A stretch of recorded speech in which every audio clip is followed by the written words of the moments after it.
Shalom, selamat datang di YT Artikel 2. Assalamualaikum warahmatullahi wabarakatuh. Hai sahabat Rahman, apa kabar kalian semuanya? Semoga kalian baik-baik saja. Untuk teman pekerja yang jauh, perantau dalam negeri atau di luar negeri, yang jauh dari keluarganya seperti admin, semoga kalian semuanya dilindungi dan diselamatkan dalam pekerjaan masing-masing. Dan untuk sahabatku yang bersama keluarganya, semoga kalian sehat selalu dalam lindungannya. Amin. Episode 154-155. Kisah seorang cleaning service yang ternyata anak orang kaya. Saat suara Rahman terdengar, kerumunan orang itu kembali mendengar bunyi krek. Hanor merintih. Badannya akhirnya terkapar di lantai. Kedua kakinya membengkok ke belakang. Seluruh badannya nampak kelelahan, sama seperti seekor anjing yang terluka. Kerumunan orang itu kembali menarik napas terkejut. Semua gemetaran. Wajah mereka memucat. Rahman seharusnya berlutut minta maaf kepada Hanor. Mereka tidak menduga bahwa Rahman seangkuh dan sekejam ini. Bukan hanya tidak meminta maaf kepada Hanor, tapi juga mematahkan kedua kaki Hanor. Perlu diketahui bahwa keluarga Ahmad adalah miliarder kota Yuzoda. Harga diri status ayah klan Nur Ahmad tidak kurang dari 2 triliun. Atas dasar apa bocah ini berani melumpuhkan Hanor Ahmad? Masih ada kamu. Setelah Rahman mematahkan kaki Hanor, dia memutar badannya menghadap pemuda yang berani menyemburkan anggur merah ke wajahnya. Dia marah besar karena pemuda ini telah menyemburkan anggur merah padanya. Kalau tidak, dia tidak akan marah sampai ke titik menghantam orang. Kerumunan itu kembali menarik napas terkejut. Dia sudah mentahkan kedua kaki Hanor Ahmad. Masih akan menghantam satu orang lagi. Bocah ini benar-benar adalah sampah yang ingin mencari kekacauan. Ataukah dia tidak tahu bahwa pesta malam ini diadakan oleh nona besar keluarga Jordan? Apakah dia tidak khawatir bahwa dia benar-benar bersalah kepada nona besar keluarga Jordan? Bang! Pemuda itu melihat kedinginan dalam mata Rahman. Kedua kakinya lemas.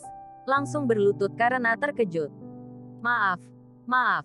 Bukannya aku ingin melawanmu, Hanor Ahmad. Semua adalah ide Hanor. Aku benar-benar dihasut olehnya.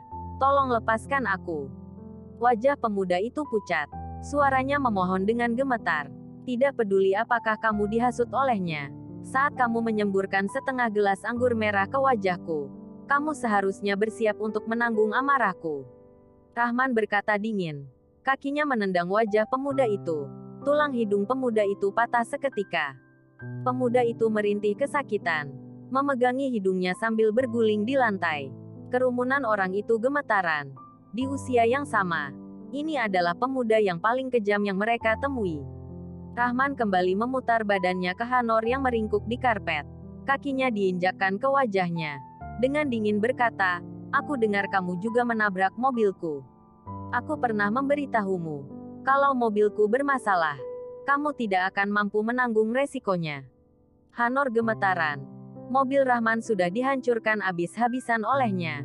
Dari mana dia tahu kalau Rahman sekejam ini?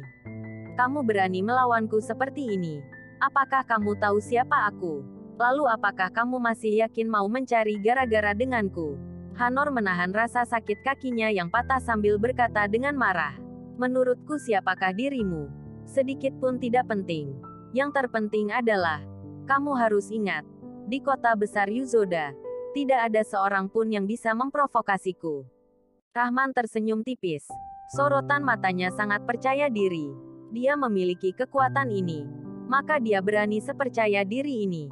Para perempuan cantik yang tadinya memandang rendah Rahman, mendengar perkataan Rahman, melihat kepercayaan diri dan keangkuhan dari Rahman, semuanya gemetaran.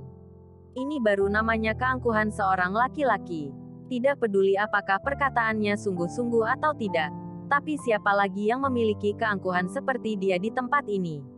Laki-laki ini tentulah bukan orang biasa. Kalian, siapa lagi yang memiliki pendapat? Rahman memutar badannya menghadap orang banyak. Sorotan matanya penuh ejekan. Dia seharusnya mendengar dengan jelas. Tadinya ada banyak orang dari keluarga ini yang berteriak-teriak. Orang banyak ini tidak berani mengeluarkan kekuatannya. Bahkan seorang Hanor dari keluarga Ahmad yang notabene generasi kedua keluarga kaya saja dihancurkan olehnya. Dari mana mereka masih berani berulah lagi? Dalam sekejap waktu, bahkan tidak ada seorang pun yang berani menatap Rahman. Apa yang disebut sebagai barang tidak berguna? Apa yang disebut sebagai sampah? Tadinya mereka banyak menyemprot Rahman. Sekarang di bawah kekuasaan Rahman, mereka baru menyadari, orang jenius yang ditunggu dirinya sendiri adalah sampah yang tidak berguna. Karena tidak ada dari mereka yang mau mengikuti jejak Hanor. Tapi ketakutan mereka sekarang tidak menjamin bahwa mereka akan terus ketakutan seperti ini. Lagi pula tuan rumah hari ini adalah Nona Marshanda. Bocah ini telah memukul orang undangan Nona Marshanda. Akan aneh jika Nona Marshanda membiarkannya pergi. Dengan kalian yang ketakutan seperti ini, masih berani menganggap kalian berstatus atas. Juga masih berani merendahkan orang lain. Rahman melihat ketakutan kerumunan orang itu. Tidak segan-segannya mencemooh mereka. Lingkaran sosial teratas macam apa? Di mata Rahman, generasi kedua keluarga kaya ini hanyalah sekumpulan kutu. Sekelompok kutu yang kenyang makanan dan menghancurkan kesenangan tuan rumah. Lingkaran sosial teratas yang sesungguhnya. Orang-orang berkumpul bersama. Entah berdiskusi tentang ekonomi yang berkembang. Kekuatan internasional. Tapi setidaknya tidak seperti mereka ini yang memamerkan kesuksesan ayahnya sendiri. Merendahkan orang lain. Atau mencemooh orang lain untuk dijadikan kesenangan. Raut wajah mereka sangat buruk setelah dicemooh oleh Rahman. Tapi tidak ada seorang pun yang berani menentangnya. Nona Marshanda sudah datang. Di waktu yang seperti ini, tiba-tiba seseorang berteriak. Apakah sudah datang? Nona Marshanda benar-benar sudah datang. Kerumunan orang itu seperti melihat seorang penyelamat. Mereka menengok ke sana kemari. Di saat yang bersamaan dua orang nona cantik yang mengenakan gaun pesta mewah datang ke tempat mereka. Di samping dua orang itu adalah teman keluarga yang dibawa oleh Sahrul. Sinta, hari ini aku memperkenalkan padamu seorang teman. Ini pasti akan mengejutkanmu. Marshanda berkata kepada perempuan cantik di sampingnya. Perempuan itu 22 atau 23 tahun. Mengenakan gaun pesta berwarna biru. Kepalanya terpasang perhiasan berlian. Layaknya seorang putri kerajaan. Perempuan ini bernama Sinta. Nona besar dari keluarga Smith Central Plains. Dia adalah teman kuliah Marshanda. Hubungan mereka sangat baik. Kali ini dia benar-benar bertemu dengan Marshanda. Marshanda, kamu tidak bisa menipuku kan? Kamu saja tidak memperkenalkan keempat tuan muda yang ada di kota Yuzoda. Apalagi memperkenalkan orang yang tidak dikenali siapapun. Kamu tidak punya rencana apapun kan? Kata Sinta bergurau. Jujur saja, bukannya aku tidak memberi reputasi pada kakakku. Keempat tuan muda itu, di matanya bukan apa-apa. Gurau Marshanda, mata S8 entah berbinar. Tapi dia mendengar Sahrul di sampingnya berkata, Marshanda, aku tidak bisa menerima perkataanmu. Kalau orang yang kamu perkenalkan pada Sinta hari ini bukan kakakmu, bukan Adnan, juga bukan Desta. Siapa lagi pusat perhatiannya jika bukan aku? Kamu yakin kamu juga termasuk kalangan orang-orang teratas? Marshanda mengejek Sahrul. Wajah Sahrul memburuk. Perkataan Marshanda membuatnya terpikir satu orang. Tapi semakin memikirkannya, hatinya semakin tidak lega. Orang itu memang luar biasa. Hanyalah seorang bos pemilik supermarket. Tapi bos pemilik supermarket ini bisa menyulitkannya. Beberapa hari sebelumnya dia menipu uang keluarganya ratusan miliar. Pemandian Moonlight milik keluarga itu langsung disegel.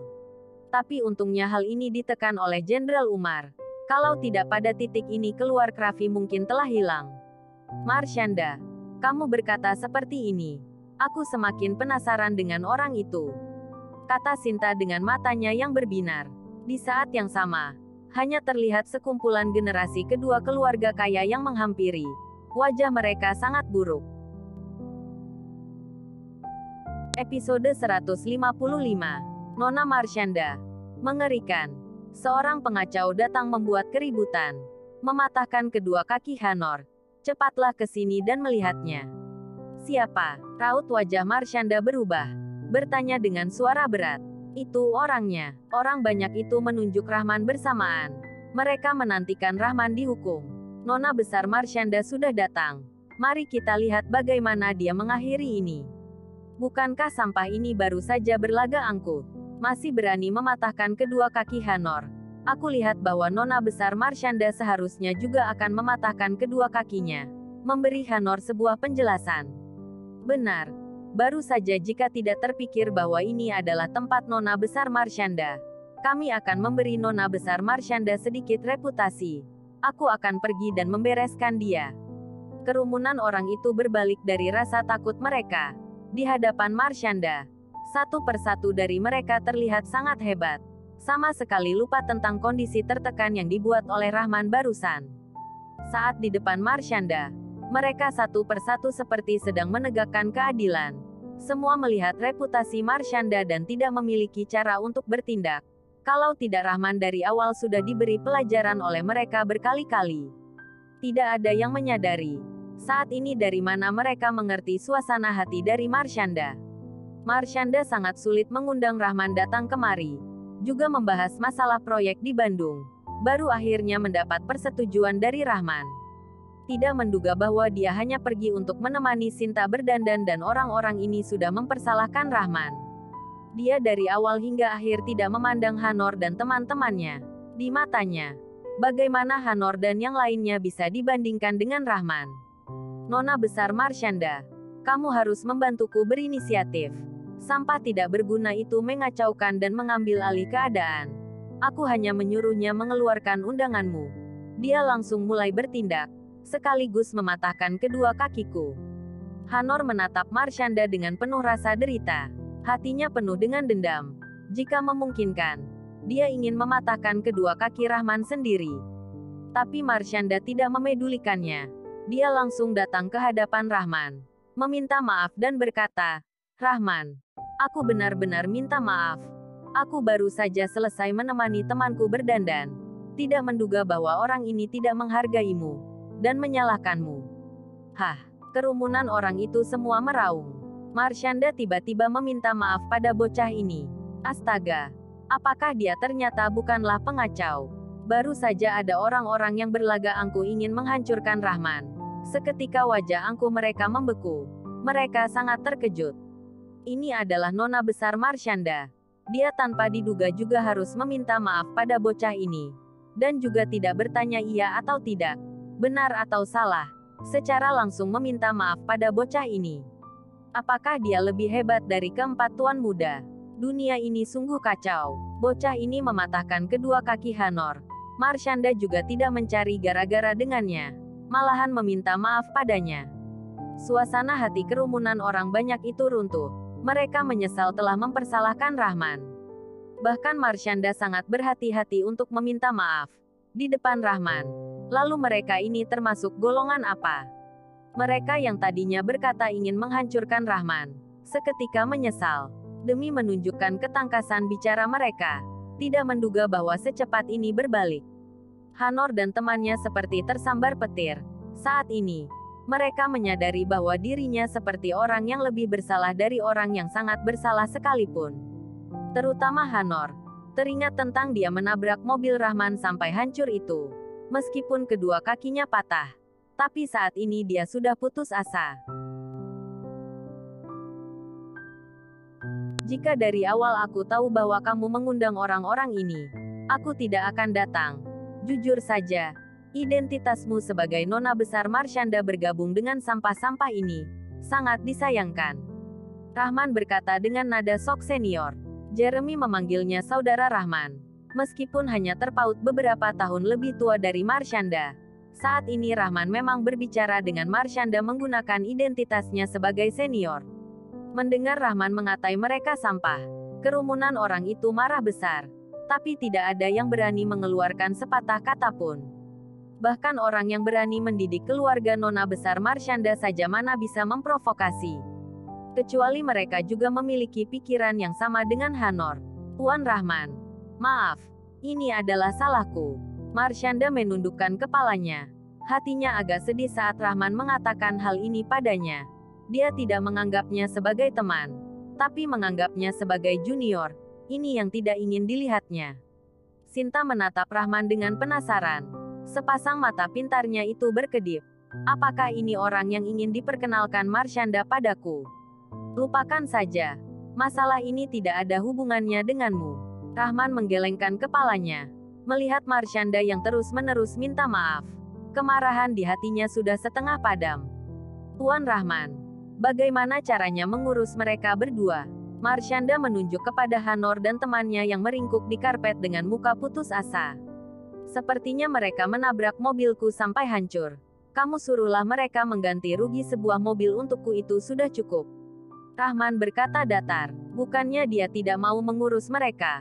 Lagi pula satu orang dari mereka hidungnya patah dan satu orang lagi kakinya patah.